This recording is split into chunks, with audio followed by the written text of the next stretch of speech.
What up, y'all? Welcome back to the Mic Check. This is episode 2. It's your boy T Word, the People's Champ, with my co-host Quinton Dame Lilley. We back in this thing for the second time around. What's good, Dame?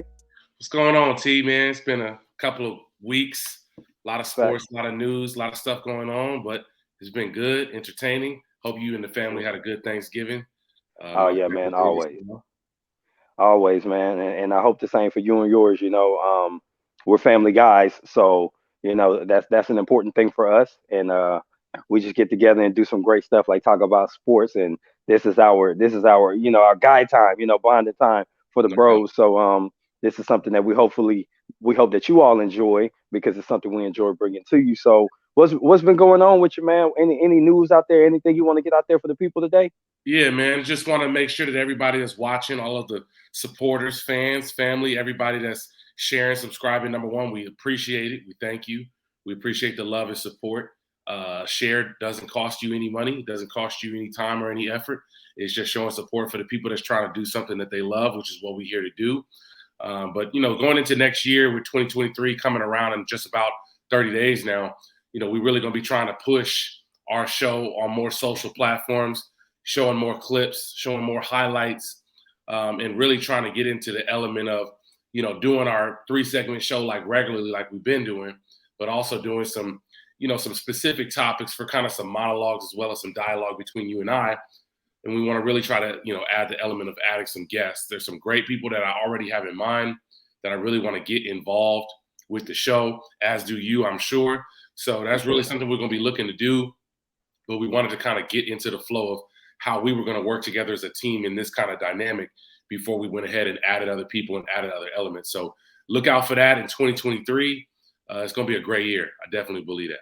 Yes, sir. Yes, sir. We're definitely bringing some freshness to it. We want to make sure we come off the beaten path and get into the topics that a lot of other people just aren't talking about. It. We're not just being different just for the sake of difference. We're just actually a couple of guys who have a vision and have a direction, and we know exactly what we want to do. And that's what we're going to do with this show. And we hope that you all come along for this journey, along for this ride, and give us, your 100% support because we're going to give you 100% effort in return.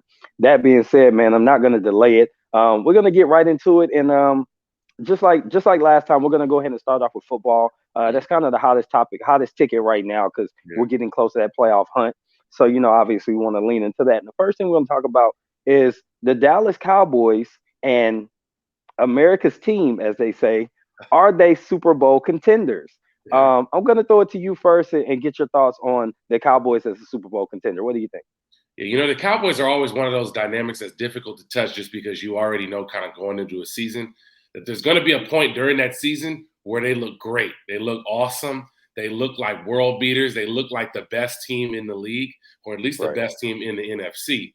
But then Hmm. you always have that thing in the back of your mind that keeps saying, man, this is the Cowboys, though. Like the Cowboys always find a way to mess it up, right? They Right. always do. Something goes wrong. Somebody gets hurt. Somebody gets injured. Somebody gets suspended. Something goes wrong where, it just derails their season. But I'm going to Hmm. list some facts out for you first, and then I'm going to give you my answer, all right? All right, let's hear Cowboys it. currently are ranked second in points allowed at 17 points per game. They're first in passing yards allowed at 177 points per game.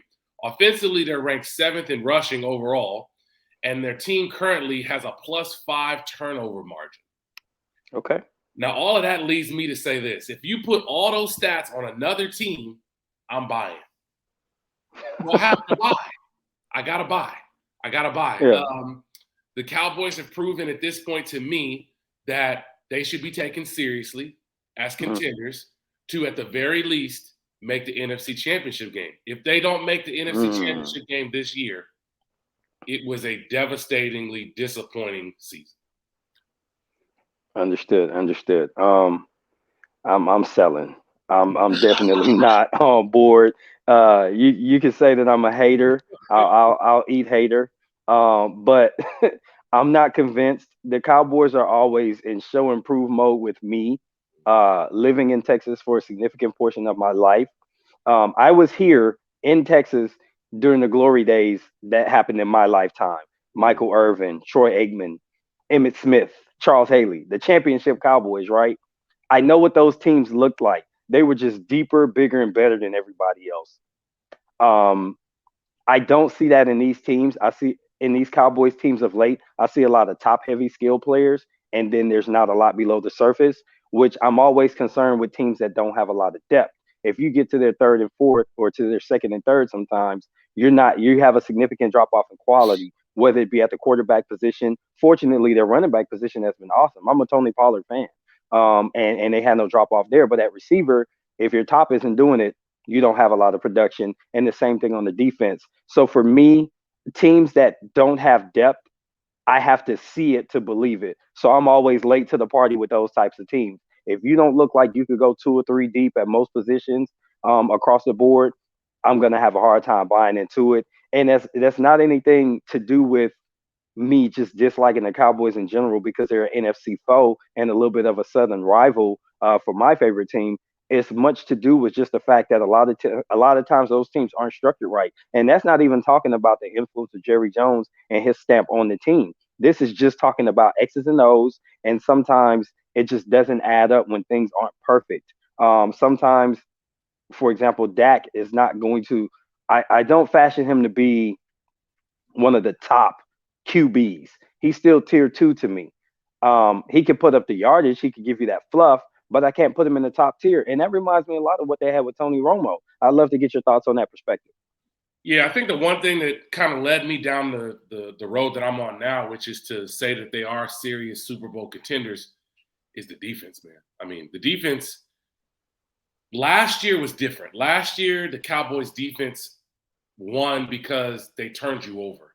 And that's something Right. that ebbs and flows, right? That's something that you can't necessarily rely on. Hey, we're going Right. to get a corner with 10 interceptions in one season. We're going to Right. get, a plus 12 in fumbles on the year recovered. So, Hmm. that's not something you can rely on. But when you look at the entirety of their team now, I mean, at every level, they have guys making plays. When you Yeah. talk about, number 11, man, I mean, I'm not a Cowboy fan. I've never been a Cowboy fan. But I have to say that Micah Parsons might turn out to be the game changer for their team. A guy that not a lot of people knew when he was coming out of Penn State, not Hmm. a guy that really was on anybody's radar. And it's funny, and I'll give this guy some credit for this. Shannon Sharp was talking about it on his show with Skip Bayless Hmm. before the draft. And he was the first person I heard that said that the Cowboys need to draft Micah Parsons. Because if you remember at that point, they were so focused on getting another corner. They wanted Yeah. J.C. Horn, and I forget who the other corner was that ended up getting drafted by another team before them. But Micah Parsons has turned out to be exactly what the doctor ordered when you talk about the fact that he filled in at DN when they had some injuries there. And Hmm. now that they've gotten a little bit healthier on the D line, he's been able to go back to just being that kind of that natural roamer Hmm. because he's really not a cover linebacker, but he can cover. Yeah. He's not a defensive end, but he can rush the passer on third downs in special situations. Right. I just think that ultimately their team is not going to be asked to score a lot of points to get to the NFC Championship game because if you look at all of the teams that they've been playing, and all the teams that they may end up facing, the Eagles, who are they're a ground and pound team. They're not a team that you look at as a team that's high scoring. The 49ers are not a team that you look at as high scoring. Right. Buccaneers are not a team that you look at as high scoring. Not anymore. Right. Um, and then the only other team really that I can think of would probably be, I guess, the Giants, because the Giants are going to be right there with them. I mean, they had a good game on Thanksgiving, and it got close towards the end, but they've Right. beaten them twice now. So I just can't ignore the facts, and the facts tell me that their defense travels, that their defense is serious to be contended with, and if they Hmm. don't make it to an NFC Championship game, it's a disappointing season, which means that that's the bar for me. I can feel that. I can't agree. I mean, I can't disagree with that perspective. I do want to take a moment to cook a little bit on Micah Parsons. I'm definitely sold on a young man, a game changer type. He's somebody that I could say I hadn't seen anything like him since like Derek Thomas, Lawrence Taylor, probably more Lawrence Taylor. I don't like to put lofty expectations on players this early, but injury free, that dude is. he has the trajectory to be that type of player. And like you said, he's more of an in the box edge guy versus a DN or a linebacker. You could legitimately say he's just a great edge. And he can do everything you need him to do inside the box, especially within 5 to 6 yards of the line of scrimmage. So I'm definitely sold on him, even if I'm not yet sold on the Cowboys. But check in with me in about 3 weeks, and we'll see what we Right, think about that. Next one I want to get into is talk about the Miami Dolphins. man. Who knew? Who knew when people were laughing when the Tyreek Hill situation happened? Who knew the Dolphins were loading up for a really nice run? Now, do we think that this is a flash in the pan, or is this something a precursor to long term success? So I'm going to go first on this one, and I need to see 2 years of something before I can project, right? Mm-hmm. I feel like this is the year where it looks tough.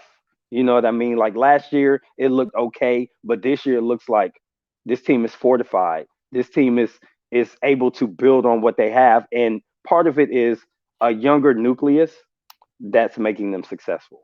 Right. So when I see you have a couple of vets that have been around success, kind of know what they're doing, and then you start to bring in young players, you draft young players, I could see down the line that things can happen. Now I'm going to need to see it for another year, but I definitely see where it's headed.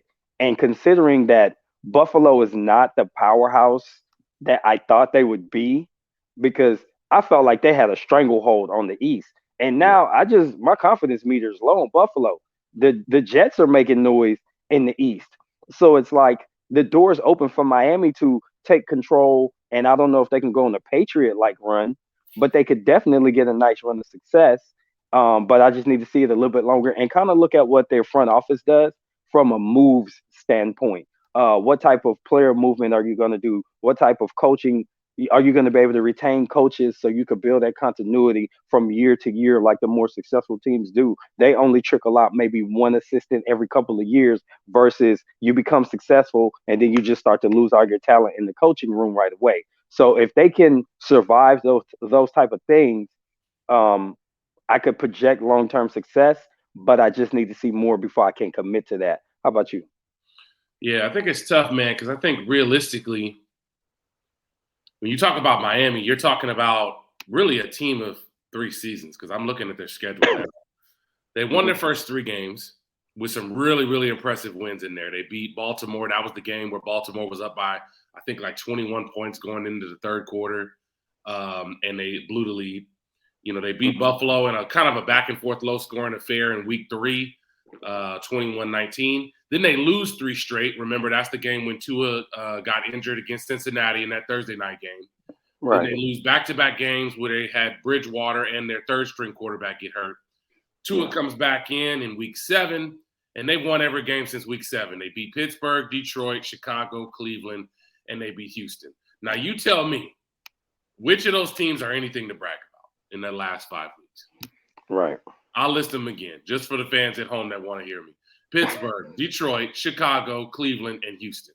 None of those teams are teams that I can take seriously at this point. So what I have to rely on is history. And Hmm. history says Tua gets hurt, Tyreek gets hurt, Hmm. Jalen Waddle gets hurt, Mostert gets hurt. Those are their Yeah. 4 primary offensive weapons Hmm. on a team that tries to outscore you. Yeah. That's a huge red flag to me. So I'm gonna say no until I Okay. see it. And the reason Okay. why I have to say no is not only just the injuries, but also the fact that Miami is in the AFC East. And unless they end up winning the division, we're like we know like okay, they're not gonna have to go to Buffalo in Hmm. January. They're not gonna have to go to New Yeah. England. They're not gonna have to go to some of Yeah. these cold Baltimore. Yeah. Baltimore outdoors. Yeah. They're not gonna have to face any of these teams. Cleveland possibly. Yeah. We're talking about a lot of question marks, and we ain't even got to that man in Kansas City. Right. Let's Right. let's just lead him out of this, right? Let's just lead Right. him out Right. of this, right? You What even happens if if you don't they leave the coast, it's tough. Right. If you end up, let's say they don't win the division. Let's say that Buffalo does win the division. They end up getting a wild card spot, right? Mhm. They may get that home game for the wild card, but the next round they're going to be going to Patrick Mahomes. They're going to be going to Josh Allen, or they may be going to a team that maybe had an upset like a Baltimore, right? Baltimore's defense. Yep. Right. Like playing those teams in cold weather is not the same as beating Baltimore in week 2 in September. Yeah. It's not. It's not. It's not. And I think that the injuries and the length of the season and the fact that it seems like they rely so much on speed is the thing that probably concerns me the most, to where I'm saying, okay, I'm going to need to see something, or I'm going to need to see them kind of show a different level to their game Mhm. offensively, because it's different when it's Travis Kelce and Patrick Mahomes, and Tyreek Hill is he's the lightning bolt of that offense. You Right. transition him into an offense now where he is the number one guy, and he He's the has been prime guy. producing. It's not that he hasn't been producing, Yeah. but you're talking about going from Patrick Mahomes to Tua. That's a Yeah. little bit of a step down. I mean, it doesn't matter how you want to slice that. So I have to see how they do in the playoffs before I can say that they're going to be long-term a threat to win every year in that conference. Hey man, at least you're giving them the playoffs. I gotta see what they do in 2023 before I can say anything. So Yeah, at least you're giving them some credit for homework turned in already. But right. I need to see some more assignments first. That being said, we are going to transition here. But before we do, remember everybody out there watching, like, comment, subscribe, share with your friends. Go ahead and hit that little button right down there. Go ahead and hit that like button, smash it, smack it, whatever you want to call it. But we're going to punch our way into our next group and talk about boxing. Yeah. Now, so this weekend, we saw a nice little matchup at 140 pounds, Mm-hmm. Prograis versus Apeta. And by all accounts, man, Regis Prograis, aka Rougarou, Yeah. is the real deal. Yeah, He's man. obviously a homeboy, so There you he's go. near and dear to my heart. There you go. But I'm gonna throw it to Born and you, raised. man. Yes, sir. I'm gonna throw it to you, man. And in the landscape of the super lightweight, I guess they could call it, or junior Junior welterweight, whatever. welterweight, super lightweight, 140, Yeah, whatever you want to call it, for sure. yeah. So in the 140-pound division, in the landscape of that division, where does Regis Prograis fit in? Is he not necessarily the boogeyman, but Yeah. definitely is he the man to beat to put your feet firmly in that division at this time? Yeah, I think the one thing I will say before I even answer that question directly, man, is wow, what a great weekend of boxing. Um, Hmm. I know that for certain fans, it's not ideal when there's a bunch of cards going on the same weekend. Hmm. But if you're a guy that watches fights at home, this past weekend was the weekend for you. I mean, I Hmm. got up at 11 and there was fights on from 11 till 11 p.m. There was fights for me to watch. And Hmm. that's the kind of weekend that I love. I kind of popped in here and there, and I saw all the fights I wanted to see. But when you Yeah. talk about Regis, man, I mean, you're talking about one of only two guys to be a, a two-time super lightweight champion, a guy that has had a belt, lost it, and defended it. I mean, we're talking Hmm. about a guy who boxed in the World Super Series of boxing, right, where he made it to the final before he lost to Josh Taylor. That was a great fight, one of the fights of the year that year. I think that was 2019. But Regis is a guy that is in that same line, like we talked about 2 weeks ago, of a complete fighter, right? He can Yeah. fight any kind of style you need. He can box. He can fight going backwards. He can fight pressure fighters. He can fight as a pressure fighter. He hits Yeah. hard. He's quick. He has great defense. He has great head movement. But I just want to give a shout out just to the entire weight class. I don't think people realize this because this weight class is not considered a glamour weight, right? It's not one Right. of the traditional boxing historical weight classes at Right. 140 pounds. It's between lightweight and welterweight, where a lot of the fanfare, the money, and the promotion goes. But Right. lightweight in the last 2 years has arguably turned out to be one of the most exciting divisions to watch. And when you just look at the names, and I wrote a couple of them down here, Josh Taylor's obviously, still up there, very, very high on my list. Jack Hmm. Catterall, Teofimo Lopez, who just moved up. Sandor Martin, who Teofimo's going to be facing in a couple of weeks. We'll definitely get to touch on that next time we have a show.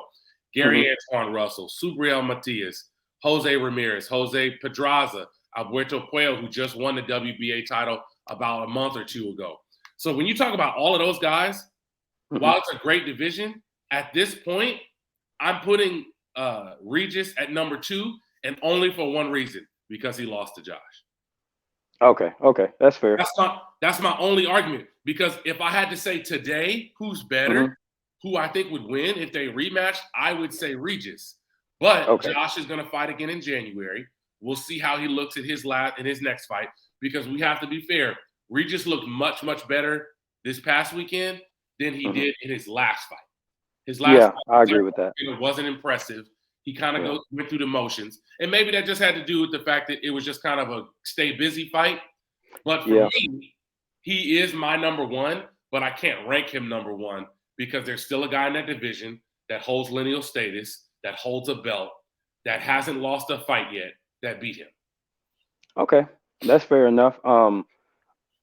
If I'm just basing on what I feel like you said, if I just put all the fighters in there and I made some matchups and they had to fight today, and we'll probably post it on Twitter. We'll probably post a 140-pound um, Yeah. tournament of the Mhm. guys that are actually active and Yeah. see how that goes. We'll see what you all out there think, and we'll put our Twitter links down in the description here. But that being said, I feel like in a tournament of 140 pounds with the guys that are active right now, I feel like he'd win it over Josh Taylor, but that will be our final, so we get a nice rematch there. Mhm. Now, since since you did mention it, we do have a scheduled topic to talk about light heavyweight in 2023, but we're not going to get another show before the December 10 top rank card. So I'm Mhm. going to give you a pivot opportunity here. Yeah. Do we want to talk about this light heavyweight, or do you want to talk about that December 10th card and give a preview of a matchup that you're looking forward to? You know what? Just because of the simple fact that it's a straightforward answer for me. Hmm. When you talk about December 10th Hmm. between Teofimo Lopez and Sandor Martin, I think that's a fight that Teofimo loses if he's not taking it seriously. I Okay. think he suffers the same fate that Mikey Garcia suffered if he's not taking it seriously, because we've already seen him do this once, right? We saw how an unfocused Teofimo, whether it was outside of the ring stuff, whether it was personal stuff with his dad, whether it was Yeah. the too much fame too soon, I don't know what it was, but he didn't perform up to the level that night.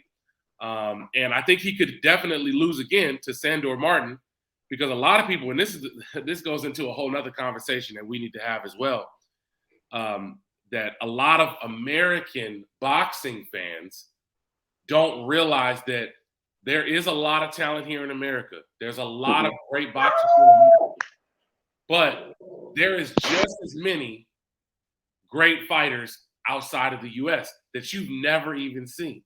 And I'm gonna let you know, Sandor Martin is one of them. He's a very, very good boxer, southpaw, good movement, good defense. He's not a hard puncher, so that's probably part of the reason that Bob Arum and Teofimo set this fight up as a late replacement, because they knew going into this fight he's tricky, but he's not a guy that threatens you as far as hurting you or altering your career with his power. Hmm. So I think he has something to work around. But if he's not up to it, if he's not on his game, he'll lose on December 10th. He'll lose. I feel you. I feel you. Is there a particular fight on that card or a particular fighter you're Yeah. most looking forward to seeing that night? I mean, So, my thing has always been, when are we going to see Jared Anderson moved up to world title contention? That's mhm. when is that going to happen? Is that going to happen? Next year. When you talk about his second or third fight of the year, or is it going to happen now? Because Top Rank is known for pushing their guys and putting them in as quick as possible. Mhm. Top Rank is not a promotion that you go to if you're looking for some easy wins. That's just not somewhere that you go. Right. But I think that's going to be the fight that I'm most looking forward to, is seeing Jared Anderson's development, because I think he's really probably the last, or at least currently the only American heavyweight prospect that I really, really like moving forward, like long term into his late 20s and early 30s. Somebody who can contend on the world level. I can dig that. I think that just kind of just to answer the question. I mean, it's just my personal answer to the question that you posed there. When are we going to see him elevate up the ranks like that? It's going to be a situation where I think they're trying to let some of that top end of the heavyweight picture clear up a little bit. Yeah, You know what I mean? Like yeah, there's a lot of congestion and just older guys that are probably needing to start to move out of the way. I think they probably would have moved him along a little quicker if you didn't have so much congestion at the top with guys that are probably really close to retirement. And I think within the next year or two, those people are going to be out of the way, and he'll have a chance to have a nice little run in the heavyweight division. For me, I'm looking forward to seeing Xander Zayas fight, and I'm hmm also looking forward to seeing Bruce, aka Shushu Carrington, get back in the ring. I saw his fight a while back, and I'm a fan of his style. I love his confidence outside of the ring and in the ring, and I'm liking the way that he's being moved through the ranks as well, and getting his opportunities to move up the card and become a marquee fighter for Top Rank. So that's going to be the fights I'm looking forward to. Well, it looks like you bought us enough time to actually talk about, yeah. will we see an undisputed light heavyweight champion in 2023? Go on and cook, bro. Man, it's tough because you got to think about it like from a logistical standpoint, right? They just announced after Anthony Yard's fight 2 weekends ago, or was it 2 weekends? Yeah, not this past weekend, the weekend before that. After he won his fight, it was just kind of a tune-up fight. That they had already had signed, sealed, delivered. His mandatory challenge against Artur Beterbiev is going to be January 28th in London. On top, as a top rank Frank Warren co-promotion. So basically, Beterbiev is going to be locked in on that fight all throughout the holiday season. He's going to have that fight in late January. And then it's tough. It's a tough call because if he wins the fight, okay, he's 38. Does he need a long period of time off before he can go right back into another training camp? See, when you're a prospect, you can do that. You can have a fight, train for 6 or 8 weeks, take a week off, and go right back into training camp to get ready for another fight because you fight 3-4 times a year. You're Right. fighting at a lower wage. They can squeeze you in on the cards last minute. They can Mhm. find you just another opponent just to keep you busy and active. But when you're a 3-belt holding unified champion that's 38 years old with a history of injuries, it's going to be interesting to see if he comes out clean on that fight. Because while I will be picking him at this point to win that fight against Yard, I Mhm. think Yard stands a great chance to win the fight if he's able to get around Archer's power. That's the biggest thing. Is like, can he move around? Can he get around his power to land clean? Because Anthony Yard is a hard puncher. He Mhm. punches, he punches as hard as you need to get people's respect. And it'll be interesting to see how he's able to handle that. You talk about undisputed, it's tough because he's going to have to go into Ramadan. He's going to be doing that in Right. May. You're talking about I think it's the end of April through the end of May. It's a 30-day period where he's going to be doing no training. He's going to be on a strict diet. He's basically not going to be able to do anything other than, focus on his religious beliefs, which, we all understand and support him in doing Right. that. But does Bob Arum want to pay Dimitri to come over? That's really what it comes down to. Hmm. That's because Dimitri made, 8, 9, $10 million to fight Canelo. He made another $7, $8 million to fight Zerto in a title defense. You think he's going to go in there with the quote unquote number one unified champion for anything less than that? You crazy. Yeah. I So mean, it's tough. It's a tough call. I think it can happen by the end of 2023, but I think ultimately Bob has to come off his high horse with yeah. demanding that it be only on Top Rank and do some type of a co-promotion, whether it's U.S. rights in America for Top Rank and then globally on the zone. But I think that's the only way that it financially can happen, where he doesn't have to bear the brunt of the whole price tag, because Bevo's got plenty of options, plenty of options. He does. What I would say in that regard, just for the people out there, the business end of boxing is a real thing. You can't possibly talk about boxing in Yeah. 2022 without understanding that you're going to have conversations about the business. Mm, These fighters aren't in there just fighting for legacy anymore. You've right. got half the guys want legacy, half the guys want money, or even a very small segment that kind of they want a little bit of Oh, both, but yeah. none of them want to leave the game broke, and broken. So Uh-huh. they want to get paid for their brokenness, right? So when you talk about the promotional companies and the co-promotions and things like that, I think the biggest thing is them understanding it's all about how much do you think, how high of a probability is your guy to win is what it really comes down to, because the Yeah, money's there, right? yeah. It's, do you think your guy can win and make it worth their while to bring that extra belt back or that extra popularity back or whatever? And that's the decision Bob's gonna have to make with his people before they make that happen. But I think it's reasonable, and I don't know the exact details because I haven't seen the contract. But from my understanding, with the way that they're doing with Showtime and the Zone for Tank and Ryan, if that ever happens, you might see something similar if the numbers make sense for the Zone. Because at this point, if they concede too many times, they're not going to be taken seriously. Mm-hmm. So from the fan standpoint, we're going to suffer if they start to put their foot down, because that means a lot of fights won't happen. But if they continue to do this, either they're going to lose their top fighters because they concede so much and those people are just going to cross over, or they're just going to put themselves at a disadvantage to always have to say yes. But Yeah. as at the moment, to answer the overall question, I'm going to agree with you and say I believe it's possible by the end of the year. But a lot of people are going to have to sit down and really just put the game of boxing ahead of the business of boxing. Here's the one thing I want everybody to make sure that they're aware of. And T, I don't know if you're aware of this either, but Callum Smith has already been called as the next mandatory challenger if Arthur doesn't take on Bivol in his next fight after facing Yard. That happened Okay. at the WBC conference 2 weeks ago. It was announced that, hey, listen, he's going to be made mandatory, he being Callum Smith. Callum Hmm. Smith is promoted by who? Callum Smith is promoted by Eddie Hearn. Eddie Hearn does all his fights on DAZN. Eddie Right. Hearn drives a hard bargain.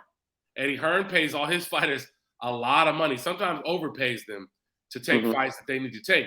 What does that mean for top ranking Bob Arum? You got to kind of look through the weeds when you're thinking about this.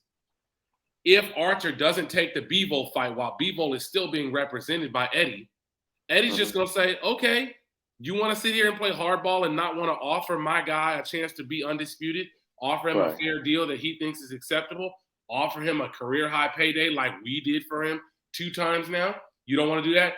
Cool. Now you got to deal with Callum Smith. And now you can't turn that down. You can't just say no, thank you, because he's Yeah. mandatory. It's already been called. Purse split has already been made. It's going to be 65-35, somewhere in that Right. neighborhood. Callum Smith will happily cross over, come to wherever he wants to do the fight, America, Canada, wherever. Hmm. And when they offer him something, he can just decline it. He can just say, no, Right. I don't want that. Then it has to go to purse bid. Go to Now first it's on the bid. open Yeah. market, and you can lose your guy anyway. Yeah. Yeah. So if Bob is thinking about this clearly, he knows I gotta give Bivol what he's asking for. Because if I don't Yeah. give him what he's asking for, then Eddie's gonna play hardball with me on a mandatory on a guy that we don't want to have to spend an unknown amount of money on in a purse Yeah. bid when you talk about Callum Smith. And if he does that, guess what he can do? He can get Bivol to fight Joshua Buatsi, who's already been lined up as the number one challenger in the WBA. And Bivol can do a voluntary defense against the number one challenger to make sure he Hmm. doesn't get called for another mandatory in the meantime.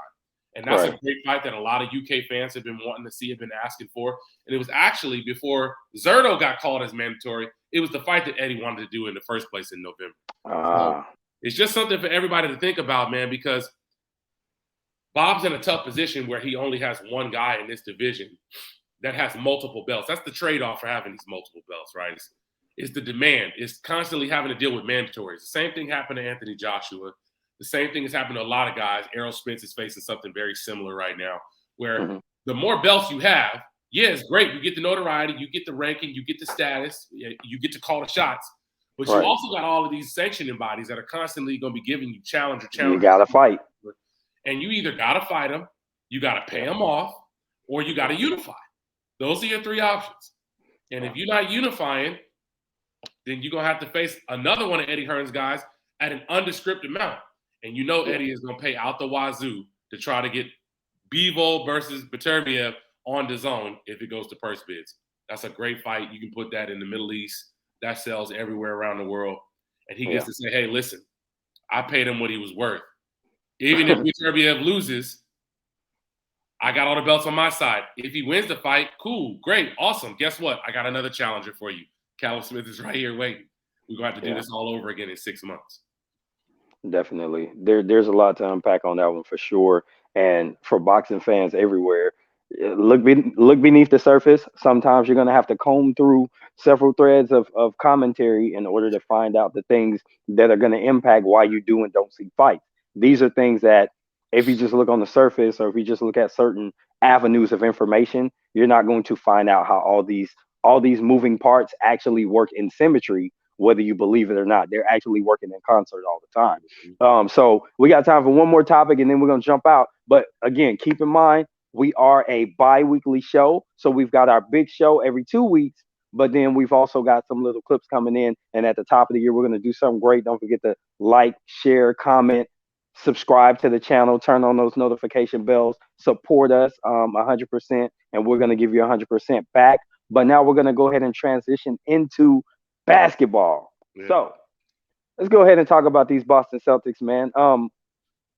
Do you see the Celtics making it back to the finals? Do You do know, you see them making a run? at the beginning of the season, it was tough to say just because they were a team that had a lot of drama going on. And we all know we're talking about Ime Udoka kind of losing his Right. position as as the head coach of the team. He was a huge reason why they made it to the finals this past year was because of the defensive identity that he had. The Hmm. fact that he was able to get them to play defense the way they had not under Brad Stevens when Brad Stevens was the head coach, because Brad was more of an offensive-minded coach. He's not a GM for the Celtics. But my answer has to be yes at this point, for a couple of factors. Number one, I thought the Nets were going to be a lot better. I thought they were going to be a lot better off at this point in the season.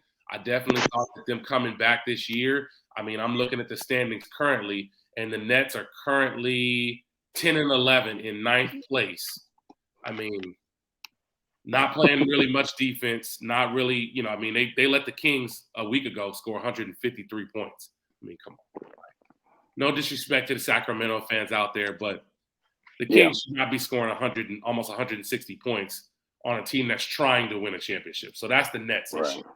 The 76ers, while on paper it always looked like James Harden and Joel Embiid would be a great mix together, I think they would be a great mix together if their personalities were different. Yeah. I think that they have a habit of being content and satisfied in certain situations Hmm. where they're not able to push themselves to that next level of where they need to get to. They're 11 and 9. They're in the sixth spot right now. I mean, realistically, the only team that I see giving the Celtics major issues is that Greek freak, man. Is that Yeah. Greek freak. That dude from Milwaukee, man. I mean, every single season, he is 34, 15, 8, Yeah. 34, 16, 7. Like, it's at this point, it's like the dude he's an android. Man. He never stops. His motor never runs low. And he's going to be really the only thing standing, I think, in the Celtics' way of getting back to the finals, just because they're the only team that's playing equally as well as the Celtics right now. And teams that play well, they kind of hit their groove by December. There's not a Yeah. lot of bad teams that turn it around after Christmas. So Yeah. Christmas is really going to be that line in the sand where it's like, Hmm. okay, in the next 30 days, because today is November 28th when we're recording this episode, if they're not able to turn this around in the next 30 days, any of these teams that we're not talking about, they're probably never going to. They're going to be looking towards the lottery, and they're going to be looking towards unloading guys to try to Yeah. retool for next season. Agreed. Agreed. So I want to shift you over and get your take on the other conference in the West, Golden State. How do you feel about them making a nice deep playoff run? Do you feel like the tools are there? Give us the breakdown on where you see Golden State at this point, and then project them into the end of the season after the All Star break. Yeah, man. It's funny because if you look at the records, the Nets and Golden State both have identical records. They're both 11 and 10. They're both ranked currently ninth, I believe, in the standings as of today. So they're both just outside the playoff hunt. But I feel so much better about Golden State than I do about the Nets. And I don't know that it has anything to do with the players or the talent on the team. I think it Mhm. has more to do with the simple fact that Golden State has proven it in the past that they know what it takes to win. That I was going to ask that if they that's what have it was. guys Go on their ahead. team that know what it takes to sacrifice, to be in the right spot, to kind of get the team to kind of rebond back together, so to speak, to band the troops back together. Hmm. And the Nets are just a bunch of parts that are like brand new. They got a brand new Yeah. coach. They got pieces in and out. They got, mainly really the only two people consistently that have been there the whole time. And even them, they've had injuries, has been KD and Kyrie. Everybody else has kind of been in and out. They had DeAndre Jordan, then they didn't have DeAndre Jordan. They had Goran Dragic, and then they didn't have Goran Dragic. It's just, there's a lot of movement that's going on with their team. I Hmm. think for Golden State to kind of get out of the rut that they're in, even though I think that they will, it's going to take the young guys that they have on their team to kind of pick it up. They sent Wiseman, who was supposed to be their number one draft pick. He was supposed to be the new center, the new wave center on their team. Hmm. They sent him down to the G League because he was just struggling. It just seemed like he wasn't kind of catching on as well as they had hoped. So I guess they're hoping that he'll be able to kind of turn things around, get his confidence up, have a couple of 30-point games, have a couple of 25 and 10 games, to Right. where he'll Get kind of some get good work. that offensive, chemistry back in real game situations. And Right. then he can bring that back up once they move him back up to the main squad with Golden State. But the real difference, I think, now is that Clay's kind of turned back into who he was. The last Yeah. 3 games, Klay Thompson has played really, really well. I mean, you're talking about one of the best shooters in the league who, before last week, he was shooting, 32% from three. And Yikes. that's not him. Yeah. Yeah. That's so That's a unclay. different guy. You know what I mean? Like, Yeah. you know, like, you know, you think of Clay, he's a 40% shooter waking up getting out of bed. You know what I mean? So Right. him getting to really turn it around, I think has been huge for them. But I think ultimately it's going to come down to, them staying healthy and them getting those Hmm. young guys to kind of really step into their new roles. When you talk about Moody, when you talk about Wiseman, when you talk about Jordan Poole, when you talk Hmm. about Jonathan Kuminga, all four of those guys got to step into new roles that the veterans on those teams used to play. When you had, Leandro Barbosa and Andre Iguodala and even Draymond Right. to some extent now, because Draymond has had a lot of injuries as well. So Hmm. I think that they definitely have a chance to get back. I think it's going to be a tough road because there's a lot of great teams in the West. A lot of great teams. Definitely. And I know that we'll get into, especially as we get into closer to Christmas on the next episode, I know we'll spend more time on the NBA and kind of go conference by conference and really pick into it because that's, like you said, such a pivotal time to where the cream rises to the top. So, something we'll definitely dig into. But, folks, that is going to wrap it up for us here today. But before we go, Q, you got anything to say to the people? Anything you want to throw out there? Yeah, absolutely, man. I know for all of my college fans, all our college sports fans, we have not forgotten about y'all. We Nah, will be doing a college football, college basketball topic show next time we're on as we do for our sure. bi-weekly show. That's going to be a time where, a lot of the rankings have changed, especially with college football. Shout out Hmm. to my USC Trojans getting into the top four. I had to put that in there just for a second. We I win the called that. championship game, we really gonna be cooking with some oil, if you feel what I'm saying. Yeah, So I it's feel gonna you. be great to get to go into some college sports. I know we haven't done that yet, but college Yeah, sports is something that me and T love. We love for to sure. watch just as much as pro sports, if not more. For sure. But what I will say is that it's been great so far, and we look forward to diving into all these topics. I wish we had a 2.5 hour slot like First Take or Skip and Shannon, and we could talk about all this Right. stuff in one episode. So we'll get there. Definitely. And be on the lookout, guys. When time permits, we're going to bring you some live content where you can actually chime in with us, and we'll get the live chat going. We could talk with you real time and really have like a community feel to it. Because that's one of the goals for me for sure. Leading into next year, we're definitely going to look to expand onto the live platform and get into that space. And we're going to compete with all those other YouTubers that do live shows because we're Sir. going to bring you that great content. We're going to bring you fresh perspectives that are individualized. It's not, like I said, it's not always just harmony. Sometimes we have differences, and if you follow us on Twitter, we got differences Yep. for sure. So feel free to follow us. Our handles are right there on the screen, so we definitely want to make sure that you tap in with us on Twitter, jump in the conversation. Even if you don't know us, just say what's up, give us a follow. I Sir. follow back, and this has been a Mike Check podcast with T Word, the People's Champ, Mr. Right on Cue himself, Quinton Dame Lilley. We'll catch y'all in 2 weeks. Y'all have a great one. God bless. Peace.